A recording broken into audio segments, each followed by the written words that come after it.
වර්තමාන ආණ්ඩුවේ කැබ් වංචාවක් සම්බන්ධව පාර්ලිමේන්තු මන්ත්‍රී ඩී.වී. චානක පාර්ලිමේන්තුවේදී කළ විශේෂ ප්‍රකාශය. අනිත් එක ටෙන්ඩරේ ගැනත් එමතුමා අපිට ලොකු ප්‍රශ්නයක් තියෙනවා. මොකද මේ ටෙන්ඩර් ජාත්‍යන්තර ටෙන්ඩරයක් කියන්නේ දින 42ක් තියෙන්න ඕන.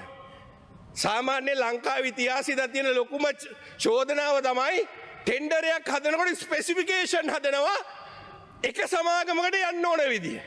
කොහොමද එමතුමා මේ ටෙන්ඩරේ? එකක් දානවා CC 2500 3000 කියලා. ලංකාවේ තියෙන ප්‍රධාන සමාගම් දෙකක් කෙලින්ම එළියේ. ඇයි ඒගොල්ලෝගේ වාහනේ 2400. ඊට පස්සේ දානවා කොළඹ ඒරියා එකේ සර්විස් ස්ටේෂන් නැරෙන්න පිට තුනක් තියෙන්න ඕන අවුරුදු 10ක් පරක්කුත් වෙන්න ඕන. කම්පැනි ටික හොයලා බැලුවම එකම කම්පැනියටයි ඕක තියෙන්නේ. තනි කර මේ ටෙන්ඩරේ හදලා තියෙන්නේ එක කම්පැනියකට දෙන්න. එක කම්පැනියකට ටෙන්ඩරේ හදලා ස්පෙસિෆිකේෂන් හදලා දෙකක කාලයක් තියෙනවා. විනාඩි දෙකක කාලයක්. ස්පෙસિෆිකේෂන් ටික හදලා තනි කර මේ ටෙන්ඩරය ලබා දෙන විදියට හදනවා.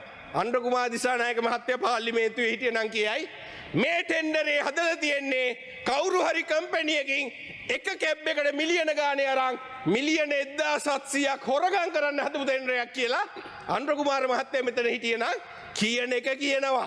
දවස් 42 12ට එනවා එක කම්පැනියකට ස්පෙસિෆිකේෂන් එක හදනවා මේ තමයි අයවැය හදන්නත් කලින් දැන් වාහන ගේනවා තව මේ සෞඛ්‍ය අමාත්‍යාංශ ටෙන්ඩර් දාලා නැහැනේ මැෂින් ගේන ටෙන්ඩර් දාලා නැහැනේ හැබැයි මේ කැබ් එකේ ටෙන්ඩරේ විතර හදිසියේ දාලා